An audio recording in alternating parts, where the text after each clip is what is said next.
ညကတော့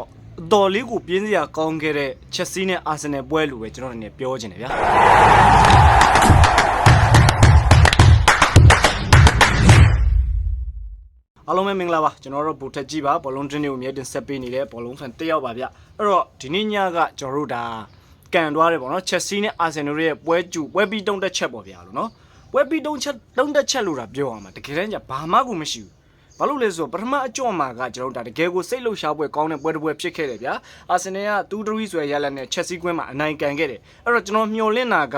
အခုဒီအာဆင်နယ်ကွင်းမှာဆိုရင်လည်းပို့ပြီးတော့တောင်ရင်ခုန်စိတ်လှုပ်ရှားပွဲကောင်းလိမ့်မယ်လို့ကျွန်တော်ထင်တာဘာလို့လဲဆိုတော့ချက်စီးကရှုံးနေတာလေဗျာချက်စီးကရှုံးနေတာဆိုတော့ဒီအာဆင်နယ်ကွင်းမှာသူ့အနေနဲ့ဖွင့်တိုင်မှရမှာဖွင့်ပြီးတော့ကစားမှရမှာအဲ့တော့အာဆင်နယ်ကလည်းသူ့အနေနဲ့ကဒါပြောမယ်ဆိုဒီပွဲကို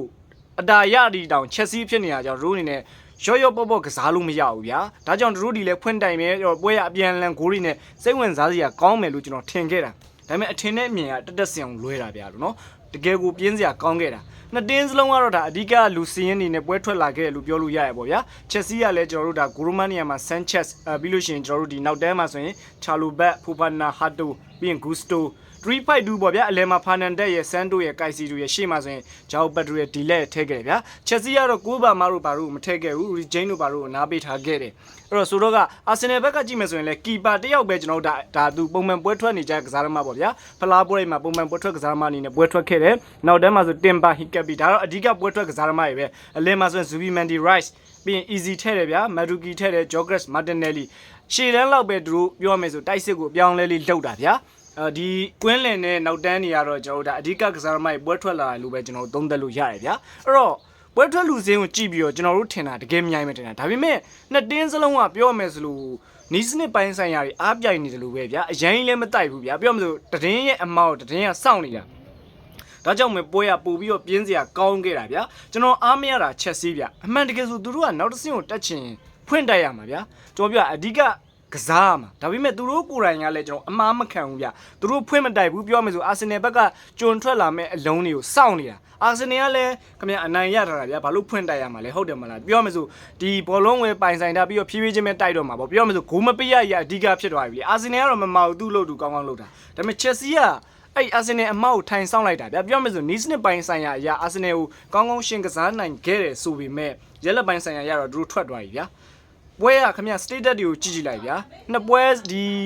မိနစ်60ကျော်လုံးမှာမှဂိုးဘော့ကန်တွင်မှုတစ်ဖက်ကို2ကြိမ်စီပဲရတယ်ဆိုတာကတကယ်ကြီးကိုတကယ်စိတ်ပြတ်ဖို့ကောင်းတယ်ဗျာညဆိုလို့ရှိရင်ကျွန်တော်ကြည်ရင်တော့နည်းနည်းငိုက်လာအဲ့ဒါနည်းနည်း coffee ပဲပြန်တောက်ပြီးတော့ပဲကျွန်တော်ပြန်ကြည့်ခဲ့လိုက်ရတာဗျာတကယ်ကိုပြင်းဖို့ကောင်းတဲ့ပွဲတစ်ပွဲလို့ပြောလို့ရတယ်ဗျာပထမပိုင်းမှာဆိုကျွန်တော်ထင်တယ်စိတ်လှုပ်ရှားစရာဆိုလို့အာဆင်နယ်ဘက်ကကန်လိုက်တဲ့တလုံးဆန်ချက်ပုတ်ထုတ်တာရယ်ပြီးရင်ဒုတိယပိုင်းမှာဆိုလို့ရှိရင်လည်းချက်စီးဘက်ကကန်တွင်းမှုတွေကိုဒါနည်းနည်းလေးပဲရှိတယ်ဗျာအများကြီးမရှိဘူးဗျာရင်ကုန်စိတ်လှုပ်ရှားစရာဘာမှကိုမရှိတာဗျာဟိုပြောရမယ်ဆိုရင်ကျွန်တော်တို့ဒါနောက်ဆုံးမိနစ်ကြာမှာချက်စီးကနည်းနည်းလေးကိုးပါမာတို့ထည့်တယ်ပြီးတော့ဒါအက်စတာဘဲရိုထည့်ပြီးတော့ကျွန်တော်တို့ဒါတိုက်စစ်မြင့်တယ်ဒါပေမဲ့အာဆင်နယ်ခံစစ်ကိုမကြော်နိုင်ဘူးဗျာနောက်ဆုံးမှာတို့ဂိုးရဖို့မဖြစ်မနေလိုတော့ခါကြမှာနည်းနည်းလေးဖိရောဗျာဖိလိုက်တော့ခါကြမှာပြောမှဆိုချက်စီဘာလို့မဖိရဲခဲ့ဆိုရကျွန်တော်အဖြေကိုတိသွားတာဗျာချက်စီကောင်တာပေါက်သွားတယ် right စီရောက်သွားတယ် right စီရောက်ပြီးတော့ကျွန်တော်တို့ဒါကိုင်းဟာဘက်ကိုပေးလိုက်တယ်ကိုင်းဟာဘက်ကစမ်းချက်ကိုပါကြော်ပြီးတော့သွင်းသွားခဲ့တယ်ဒါတကယ်ကိုပဲကျွန်တော်တို့ဒါအဲ့အခိုက်တန့်လေးပဲကျွန်တော်တို့အတွက်တကယ်ကိုစိတ်လှုပ်ရှားပွဲကောင်းတဲ့ပွဲတစ်ပွဲဖြစ်ခဲ့တာဗျာအခုဆိုအာဆင်နယ်ကနောက်တစ်ဆင့်ကိုတက်သွားပြီဒီနေ့ညမှာကန်မဲ့မန်စတီးနဲ့နယူကာဆယ်ကတက်လာမဲ့အတင်းနဲ့ဒါဘိုလူပဲကစားတော့မှာဆိုတော့ကအာဆင်နယ်ဒီဟိုပြောရမယ်ဆိုကစားပုံကထင်တယ်လို့ကြီးမကောင်းခဲ့ဘူးဒါပေမဲ့တို့လိုချင်တဲ့ရလက်လိုအပ်နေတဲ့နိုင်ပွဲတစ်ပွဲကိုဖော်ဆောင်ပြီးတော့ဘိုလူပဲကိုတက်သွားပြီအော်အာဆင်နယ်ကခုဆိုလို့ရှိရင်ဖလားတစ်လုံးနဲ့လက်တကန်းအလို